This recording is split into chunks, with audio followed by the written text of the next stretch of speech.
Daystar television network, a global beacon for millions of faithful viewers, isn't just facing criticism. It's engulfed in a firestorm threatening to consume its very foundation. At the heart of the blaze stands Joni Lamb, widow of founder Marcus Lamb, now accused of betraying his legacy, silencing critics, and potentially misusing the hard-earned dollars of trusting donors. This isn't a simple disagreement. It's a saga of leaked recordings, sold sanctuaries, severed ties, and a controversial new marriage casting a long, dark shadow over one of Christianity's most prominent media empires. The once unified chorus of supporters is now fractured, demanding answers and accountability as the network navigates its most perilous crisis yet. And if you're invested in truth and accountability, especially within faith communities, hit that like button, subscribe for more critical investigations, and tell us what you think needs to happen in the comments below. Your voice matters in this conversation. The roots of this crisis dig deep into a fundamental expectation: pastoral care. Concerned pastors reportedly felt a solemn duty to speak truth to Joni Lamb during the vulnerable period following Marcus's passing. Their belief was straightforward: genuine love requires honest counsel, especially when witnessing potentially rushed or unwise decisions.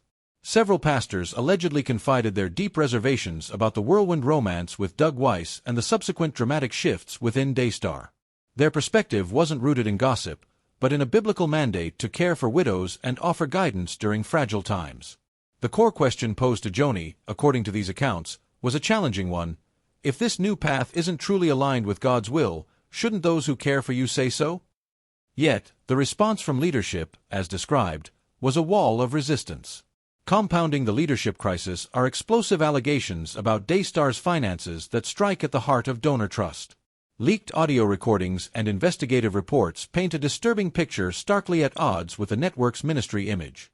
Accusations suggest Joni Lamb diverted substantial donor funds, money given sacrificially by viewers for ministry work, towards funding a markedly luxurious personal lifestyle. We're talking about acquiring multiple high-value properties and maintaining a standard of living that critics argue screams excess, not the humility preached from Daystar's own platforms. This alleged pattern, if proven true, represents a profound betrayal. Donors open their wallets believing their contributions support global evangelism, humanitarian aid, and spiritual programming, not personal real estate portfolios or lavish comforts for leadership. Perhaps the most symbolically devastating blow to Marcus Lamb's legacy was the abrupt sale of Poppy's house. Conceived by Marcus in the painful aftermath of his own moral failure, this property wasn't just real estate, it was envisioned as a sacred sanctuary. Its purpose: to offer struggling pastors a place of refuge, healing, and restoration, a tangible effort to prevent others from succumbing to the darkness he knew too well. It represented redemption and a commitment to supporting ministry leaders. Jonathan Lamb's testimony reveals a deeply troubling timeline. Joni allegedly sold Poppy's house shortly after marrying Doug Weiss, and crucially, not because the ministry no longer needed it. Even more alarming was the price: sold for a staggering $400,000 below its initial listing price. This fire sale discount raises serious questions about the urgency and true motivation behind the disposal of a cherished ministry asset. Many, including Jonathan, believe the sale was a targeted act, potentially aimed at undermining Denise Bogs, whose counseling ministry operated from Poppy's house and who had become one of Joni's most vocal critics regarding Doug Weiss. Selling Poppy's house wasn't merely a financial transaction. It was perceived as an act of erasure, dismantling a key part of Marcus's redemptive vision and severing a vital support system for vulnerable pastors. Denise Bogs wasn't just a critic. She possessed unique, first-hand insight that made her warnings particularly potent. As a counselor who had worked intensively with both Doug Weiss and his ex-wife Lisa over several days, Boggs had a rare window into the complexities and unresolved patterns within their fractured marriage. This wasn't speculation based on hearsay. It was professional assessment grounded in direct, confidential sessions. Armed with this knowledge, Boggs felt a moral obligation to approach Joni Lamb early in her relationship with Doug. Her intent, as described, wasn't malice, but a genuine attempt to ensure Joni entered this high-stakes union with eyes wide open to potential relational landmines that Doug's polished public persona might conceal. Boggs reportedly cautioned Joni about unresolved issues from Doug's first marriage that needed addressing before rushing into a new commitment. However, these crucial warnings allegedly fell on deaf ears. The rupture between Joni Lamb and Denise Bogs was swift and absolute following the ignored warnings. Joni, who had previously valued Boggs' counsel, reportedly felt betrayed by her friend's assessment of Doug. The situation escalated dramatically when Pastor Jimmy Evans, a respected figure Joni held in high esteem, publicly endorsed Doug Weiss without, according to Boggs, ever speaking to Lisa to hear her side of the story. This external validation solidified Joni's stance against Boggs. What began as a private disagreement exploded into a complete severing of ties. Joni didn't just distance herself personally. She reportedly moved to eliminate any connection to Boggs within the Daystar sphere. This included cutting all ties with Poppy's House, where Boggs' Living Water Ministry operated, a ministry Joni Lamb had personally supported. The subsequent sale of the property, as previously detailed, cemented this purge. For Joni, silencing Boggs and dismantling her operational base wasn't just personal. It was presented internally as necessary to protect her new path with Doug and shield against what she perceived as divisive interference. The message was chillingly clear.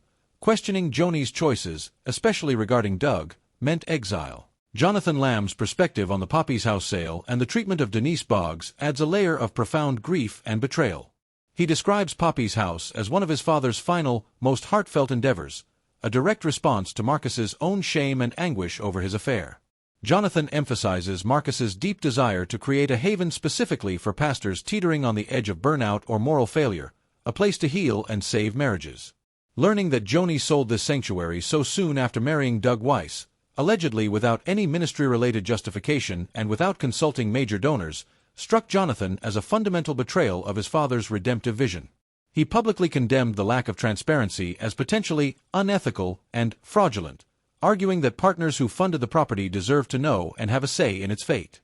Jonathan also fiercely defended Denise Bogs, highlighting her unique gift for healing the brokenhearted and her long-standing, positive relationship with the Lamb family, a relationship he believes Joni destroyed out of personal pique after Boggs raised concerns about Doug. Jonathan frames the sale not just as a bad decision, but as an act of erasing his father's final mission to help others avoid his own painful mistakes. The disconnect between the humble messages preached and the lavish lives lived by some leaders is staggering and erodes public trust.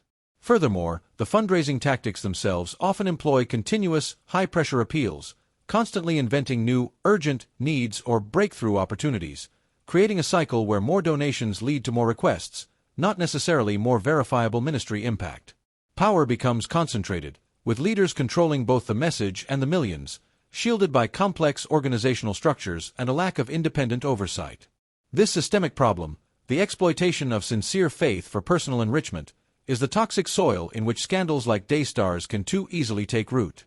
As we navigate this complex story, we want to hear your experiences. Have you witnessed similar issues? If you believe transparency is non-negotiable, subscribe to stay informed on accountability in faith institutions, and comment with your insights below. The Daystar television network saga is far more than a family dispute or a simple leadership challenge. It's a stark, cautionary tale illuminating the devastating consequences when trust is shattered at the intersection of faith, media, and money. The pillars upon which Daystar was built, Joni Lamb's original vision, viewer trust, and donor generosity, now appear dangerously eroded. The allegations are severe and multifaceted. A widow potentially rushed into a controversial marriage despite private warnings about unresolved baggage. A revered sanctuary for struggling pastors sold off abruptly and under questionable circumstances, seemingly to silence a critic, and the deeply corrosive accusation that sacred donor funds, given in faith for ministry, were diverted to fuel a lifestyle of luxury utterly incongruent with the preached message. Each revelation, compounded by leaked audio and insider testimony, deepens the chasm between leadership and the faithful audience that once sustained the network. The crisis also ruthlessly exposes the systemic rot within certain corners of televangelism, the persistent lack of financial transparency that allows donor money to vanish into opaque budgets, the sickening spectacle of leaders preaching sacrifice while living in opulence funded by the faithful, and the unchecked concentration of power that enables such abuses to flourish. Daystar's turmoil is not an isolated incident, but a symptom of a broader disease infecting parts of the faith-based media landscape. The ultimate lesson screams from the wreckage: integrity is not optional in faith leadership, it is the absolute bedrock. Trust, painstakingly built over decades through authentic ministry, can be vaporized overnight by perceived hypocrisy, financial impropriety, and the suppression of truth.